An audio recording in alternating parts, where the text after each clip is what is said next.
When mind is cluttered with all the thoughts and everything, it just seems dark. You just need one ray of light and things become clear.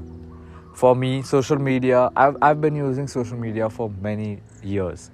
And this time, after COVID, I was kind of more into Instagram, scrolling the feed and looking videos on Reels.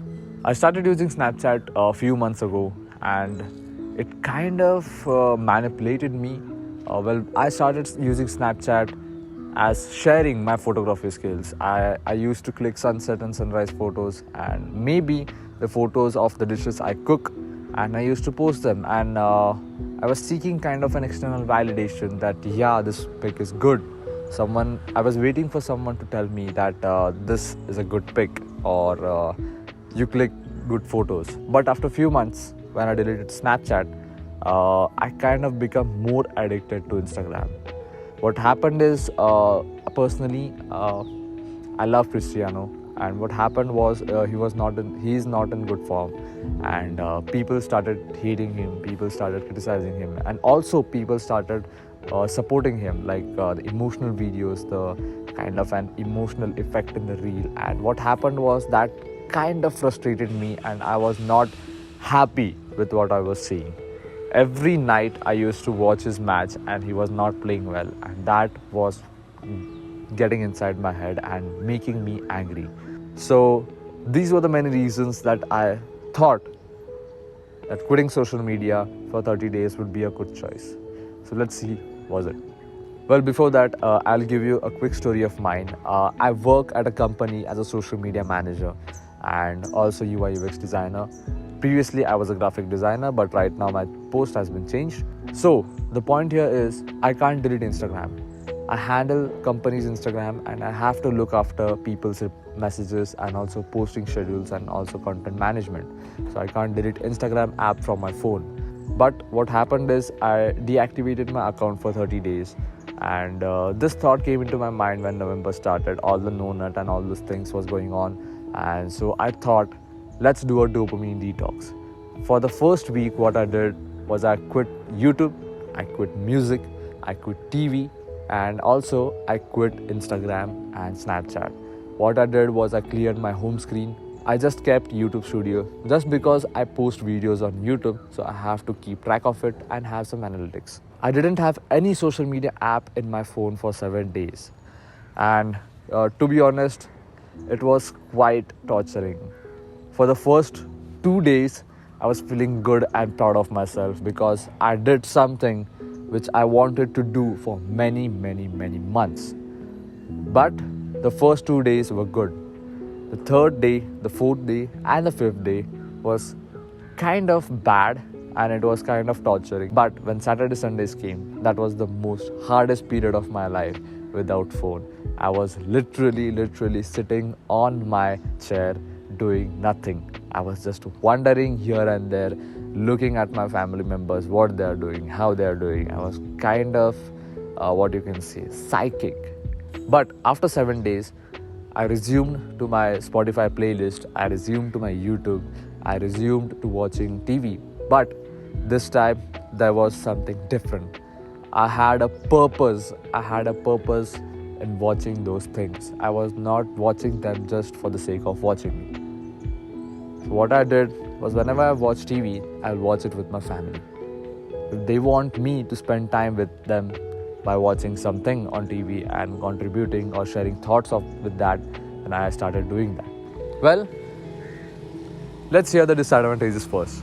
So the very first disadvantage, because I didn't stop going out with my friends, office friends or maybe home friends, I didn't stop going with them. So what happened was, they used to share memes on our groups and they used to talk about that. So kind of I felt a little bit of left out. But fortunately, I have great friends. They love to live in the moment. They don't always brag or discuss things about they have seen on social media or anything kind of that. The second disadvantage that I felt was I started getting more frustrated. I had more anger inside me. When you quit social media, your screen time literally drops down by 70%. My screen time dropped to 2 hours. just 2 hours. So it was more than 50% of drop in my screen time. And what happens is when you have too much of that time available with yourself, your real thoughts or what really happens inside your mind, you start seeing it. And trust me, if you are working on yourself along with watching social media and you have that mental control, it won't be that bad. But if you are not focusing on yourself and spending time with yourself, understanding what's happening with yourself, then trust me, that's going to be very, very, very dark and very evil. When you start spending time with yourself, the most evil thoughts come to your mind, and most silly and most small things just gives that spark. If you are a guy like me who is a little bit short-tempered, then just one thing, one silly thing, one small thing is enough for you to get that fire out of you. Just to scold anyone, just to be frustrated, just to shout at anyone and express your anger. That happens too much.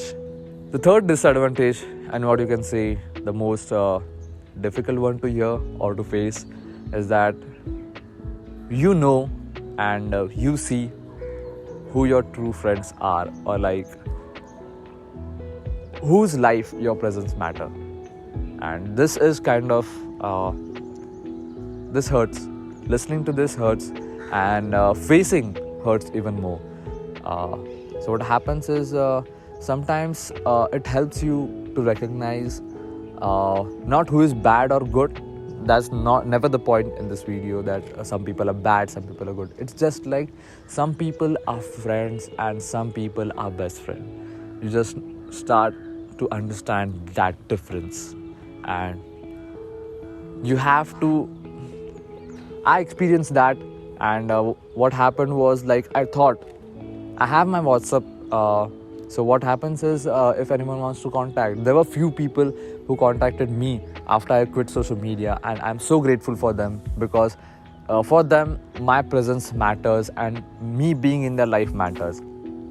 You understand that people also have their own life, and you can't expect more or anything silly from them, and you have to be grateful for even their presence, and you have to be able to spend time with yourself even if you don't have anybody around you.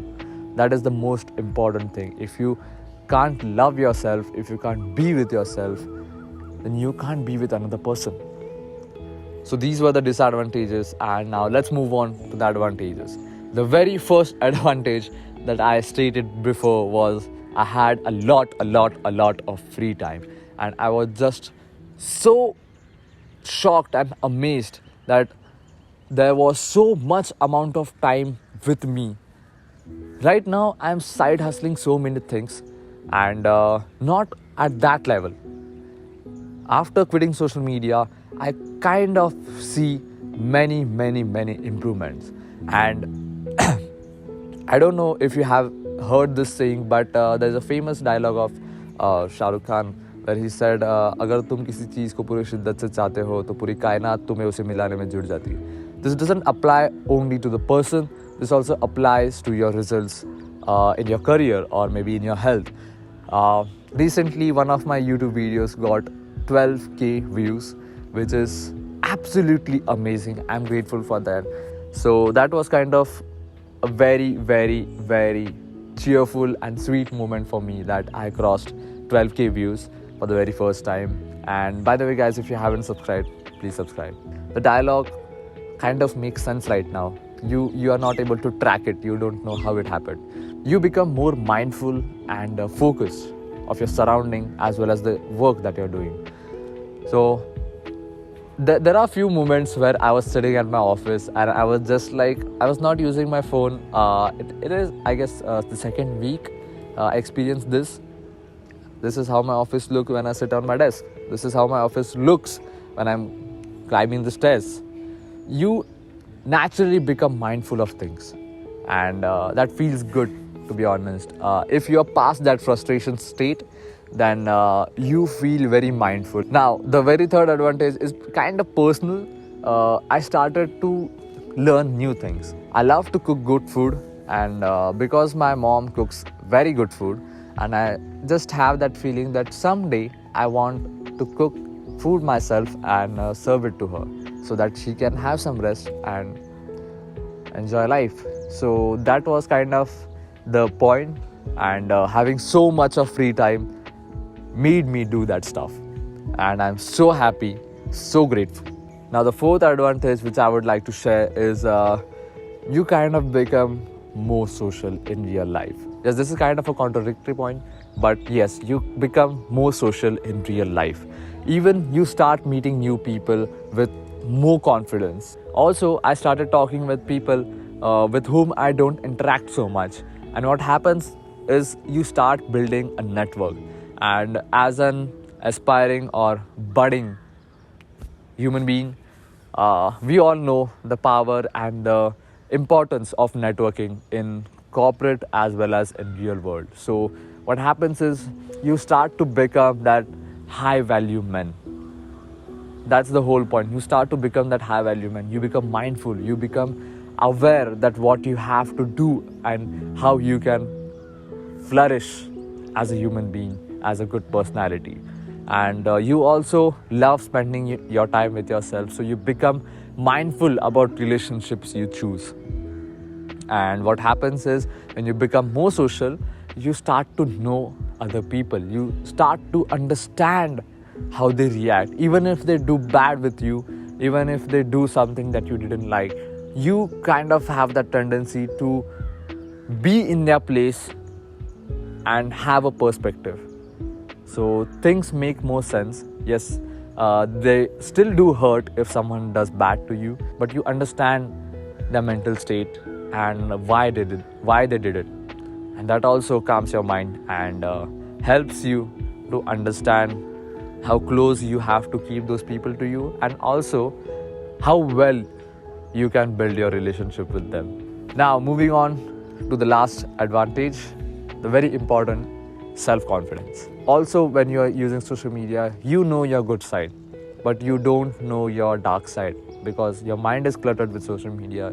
You don't have that space, that mental space to look at these aspects of your life. So what happens is you start to see your dark side, and the truth is few aspects or few habits or few behaviors of your dark side, you can change them. You have that freedom.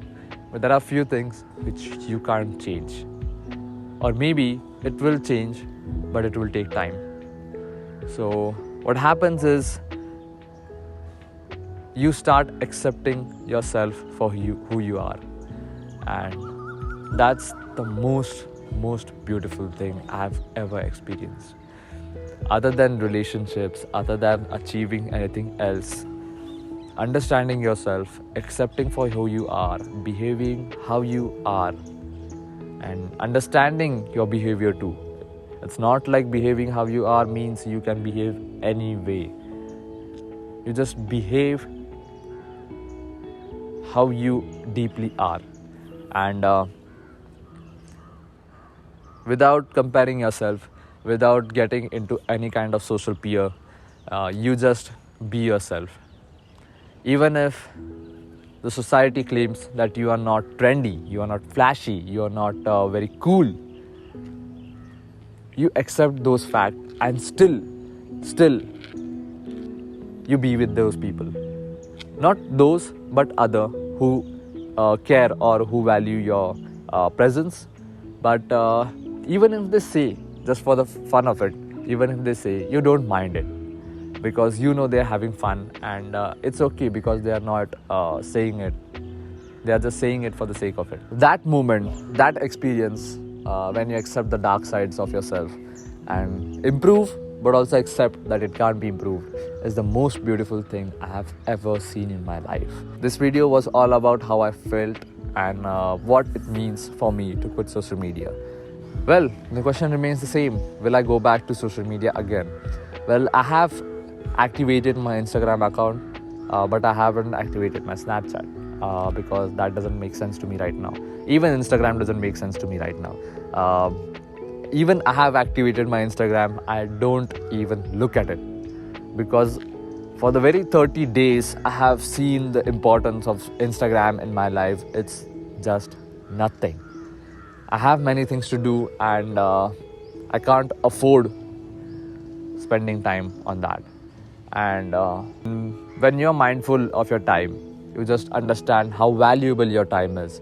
And we have been hearing this from our childhood that please value your time and everything, all that. But when you experience it on an experiential level, you know what it really means. So that also, there are many things that opened up to me. So if you want to have another video, me talking about the more spiritual or personal aspect, what improved and what I have learned, then let me know in the comment section below. I'll definitely make another video talking about it. So this was all about social media detox and what it happens if you uninstall social media for 30 days. So I hope you guys love this video. Please make sure to take this decision by yourself of quitting social media. Understand what are the pros, what are the cons, and then take decision wisely. Until next time, peace out.